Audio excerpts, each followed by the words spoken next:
Chance পেয়ে গেলে doctor হয়ে যাব। তো কি হয়েছে?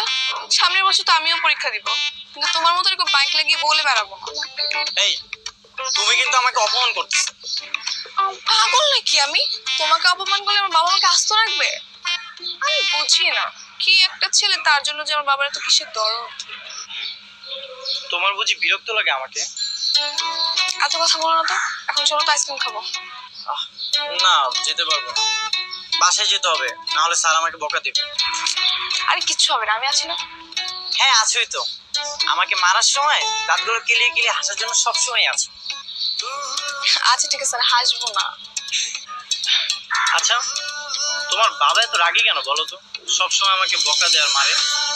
তোমার মতো অলস ছাত্রকে মানুষ করতে হলে আমার বাবার মতো রাগী মানুষই লাগবে, তা না হলে মানুষ করা যাবে না। এই কোথায় যাচ্ছো?